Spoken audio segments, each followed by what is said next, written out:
नमस्कार फ्रेंड्स, मैं doctor Abhishek Garg life medical cancer centre से। कैंसर वर्ड तो आपने सुना ही होगा। कैंसर कभी ना कभी आपके किसी फैमिली फ्रेंड्स किसी नोन टू को कभी ना कभी रहा ही होगा।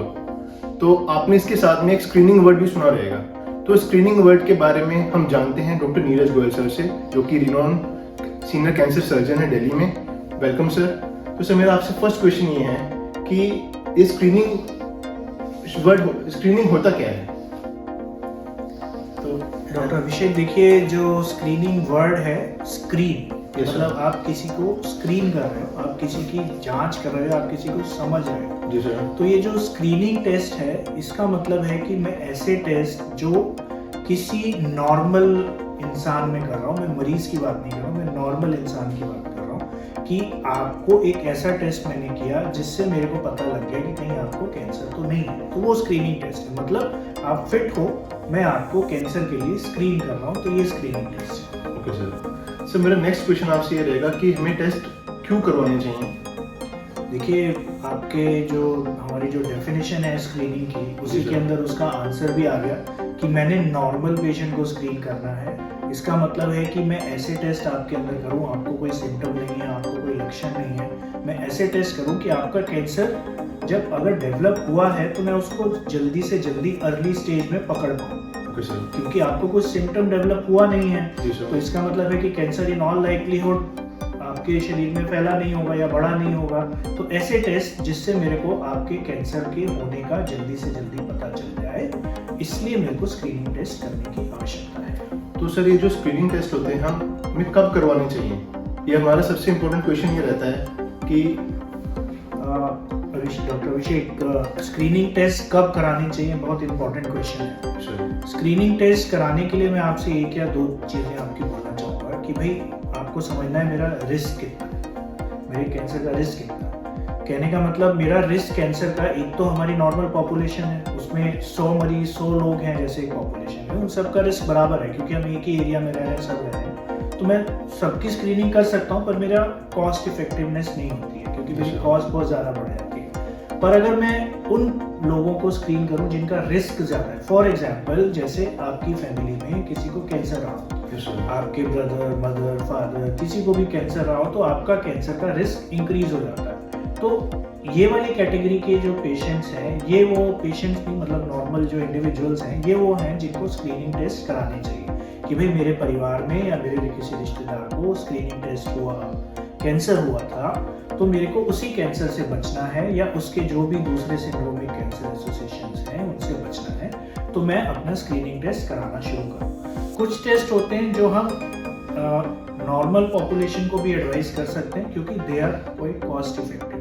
तो ये स्क्रीनिंग टेस्ट दो कैटेगरी के अंदर डिवाइड हुए, एक तो स्पेसिफिक जो मैं कैंसर के हिसाब से कर रहा हूँ, और एक जेनरिक कि मैंने बोला कि भाई आप ये वाले टेस्ट एटलीस्ट करा लीजिए सो दैट वी नो कि हम एक सेफर जोन में, सेफेस्ट जोन तो मैं नहीं बोल पाऊंगा, safer zone will be the answer. तो सर, इसका बेनिफिट क्या क्या रहता है सर, मतलब स्क्रीन टेस्ट करवाने का? बेनिफिट तो डॉक्टर साहब देखिए सिंपल सा यही है कि मैं जल्दी से जल्दी आपकी बीमारी को पकड़ सकता हूँ। जल्दी पकड़ूंगा तो क्योर रेट इंक्रीज हो जाएगा, क्योर रेट मेरा इंक्रीज होएगा तो ऑब्वियसली मेरी लाइफ सर्वाइवल इंक्रीज होएगा।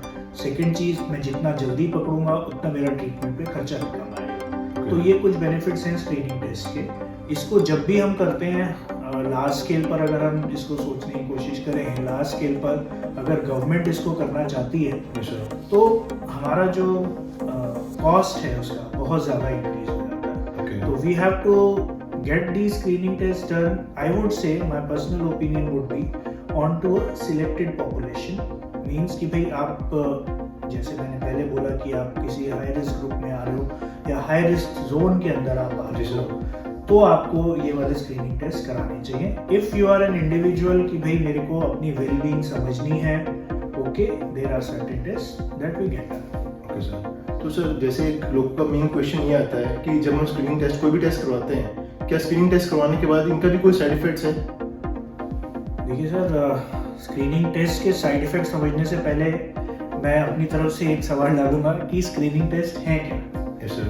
तो तो कुछ स्क्रीनिंग टेस्ट हैं जो बड़े स्पेसिफिक से हैं, कुछ हैं जैसे मैंने बोला जेनेरिक हैं। जो जेनेरिक वाले आ गए, मतलब जो नॉन स्पेसिफिक हैं, मैं बोलूँगा कि हर 6 महीने में आपको अपना एक ब्लड टेस्ट, ब्लड चेकअप पूरा करा लेना चाहिए, जिसके अंदर complete blood count, liver function test, kidney function test आपका एटलीस्ट आ जाए। साथ ही साथ ये बोलूँगा कि 6 महीने या 8 महीने के अंदर एक आपका वायरल मार्कर का भी टेस्ट होना चाहिए, हेपेटाइटिस बी और हेपेटाइटिस सी, क्योंकि ये आपके लिवर कैंसर को इंक्रीज करता है। ठीक है, अगली चीज आ गई कि जो मैं हर 6 महीने या साल भर में मैं अगर एडवाइस करना चाहूँ तो मैं बोलूँगा पेशेंट्स को या नॉर्मल इंडिविजुअल्स को कि भाई आप कैंसर के लिए स्क्रीनिंग कराना चाह रहे हैं तो एटलीस्ट साल भर में एक अपना चेस्ट एक्सरे करा लीजिए और एक अपना पेट का अल्ट्रासाउंड करा लीजिए। ये वाले टेस्ट अगर आप जोड़ लेते हैं तो मेजरली मैं सारी चीज़ें मोटे तौर पर कवर कर लेता हूँ, तो मेरे को लग रहेगा कि भाई everything is fine, I should not be troubled. इसके अलावा दूसरे जो टेस्ट होते हैं इसमें मैं बोलूँगा कि हमारे को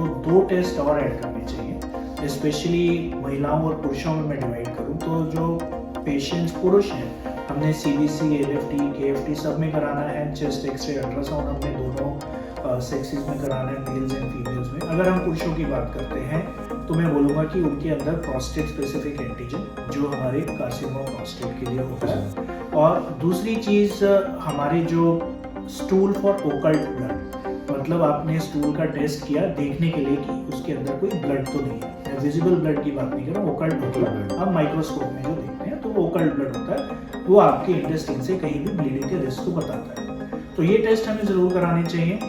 इसके अलावा अगर हम फीमेल्स की तरफ जाते हैं तो फीमेल्स के अंदर आप जानते ही हैं कि भाई हमारे ब्रेस्ट कैंसर की जो इंसिडेंस है वो बहुत बढ़ती जा रही है, तो मेरे को एक एनुअल मैमोग्राफी, मतलब हर साल में मेरे को एक मैमोग्राफी करनी है, साथ के साथ मेरे को एक पैप स्मीयर करना है जो मेरे सर्वाइकल कैंसर को मेरे को बताएगा। ये चीज़ें मेरे को फीमेल्स में ऐड ऑन करनी है, ऑब्वियसली PSA फीमेल्स में नहीं जाएगा, तो ये मेरे को करना है। And there are certain tumour markers I would say कि हमें रूटीनली नहीं करानी चाहिए, अगर मेरे किसी चीज़ में कुछ प्रॉब्लम आ रही है तब मेरे को जाना है, जैसे CA-125 ओवेरियन कैंसर के लिए, जो फीमेल्स हैं उनका अगर ओवरी का कैंसर है या उनकी फैमिली में कुछ रहा है तो आई वुड से कि भाई आप CA-125 भी करा दो, एंड CEA एंड CA-19-9, ये 3 ट्यूमर मार्कर्स हैं जो अगर हम करा लेते हैं तो हमारे लिए बहुत अच्छा रहेगा, ये स्क्रीनिंग टेस्ट के अंदर आ जाते हैं।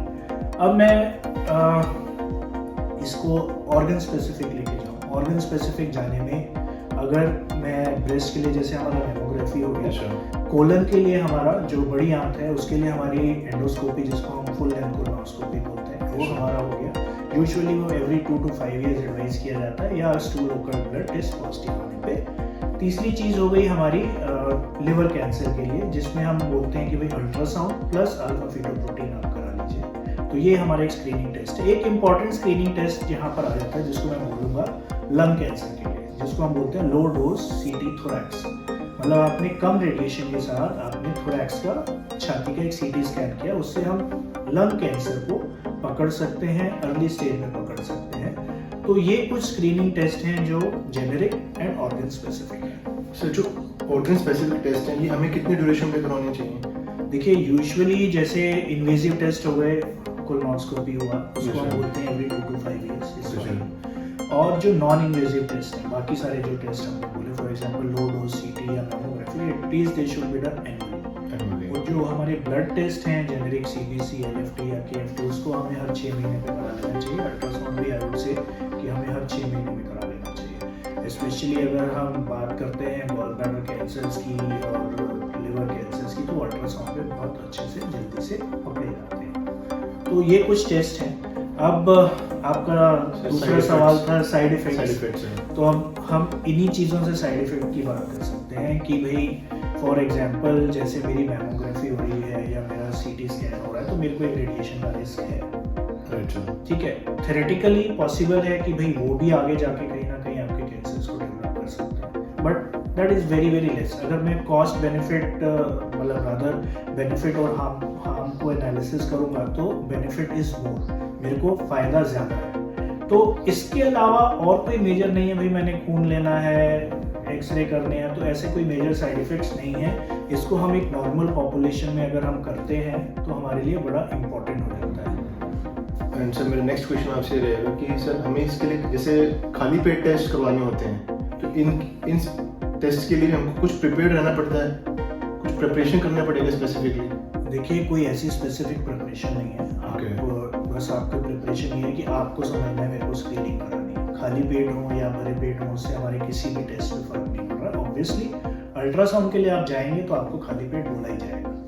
बाकी सारे जो टेस्ट हैं उसमें हमारे को खाली पेट या भरे पेट से हमारे को उससे कोई संबंध नहीं है, तो ये कभी भी हो सकते हैं एक्सेप्ट अल्ट्रासाउंड जो यूजुअली खाली पेट होता ही है। मैं मेरा नेक्स्ट क्वेश्चन कि जो इसका कॉस्ट रहेगा सर, क्योंकि ये भी बहुत इम्पोर्टेंट फैक्टर है स्क्रीनिंग के लिए, कि क्योंकि सब लोग तो अफोर्ड कर नहीं सकते हैं सर, तो इसका क्या कॉस्ट रहेगा सर?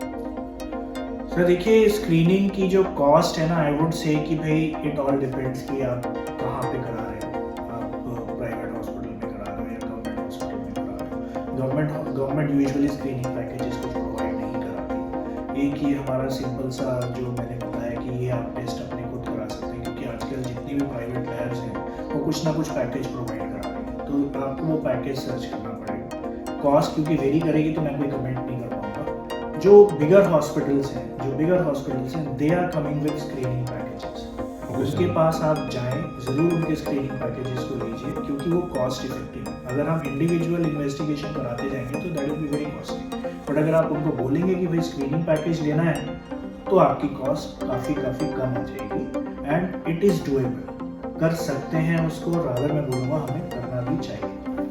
ओके सर, मेरा नेक्स्ट क्वेश्चन आपसे रहेगा कि जो हमें कोई स्पेसिफिक पॉपुलेशन को भी टारगेट करना है सर, जैसे फैमिली टू फैमिली ट्रांसफ़र होता है, फैमिली हिस्ट्री जिनको होती है उनको कैंसर होने के चांसेस ज़्यादा रहते हैं, तो हमें इसमें कुछ स्पेसिफिक पॉपुलेशन पे ज़्यादा स्क्रीनिंग का फोकस रखना है सर? मैंने डॉक्टर अभिषेक पहले भी बोला कि ऑब्वियसली जिनकी फैमिली हिस्ट्री है, जिनको उनके हो गया तो you are at high risk, तो आपको स्क्रीन अपने आप को करानी कराना। फॉर एग्जांपल अगर आप किसी ऐसे एरिया में रह रहे हैं, फॉर एग्जांपल मैं बात करूँ जैसे आप गंजेटिक प्लेन जो गाँव से गंगा जा रही है, या उत्तर प्रदेश, हरियाणा और दिल्ली, पंजाब वाले एरिया में ग्वालियर में कैंसर बहुत ज़्यादा, तो मैं एडवाइस करूँगा, मेरी पर्सनल एडवाइस है, कोई हमारे पास गाइडलाइंस नहीं है कि भाई आप हर 6 महीने में अल्ट्रासाउंड करा। तो ये कुछ हाई रिस्क ग्रुप्स हैं जहाँ पर आप ये चीज़ें करा सकते हैं। ब्लड टेस्ट तो मैं बोलूँगा भैया हर 6 महीने में हर बंदे को कराना ही चाहिए।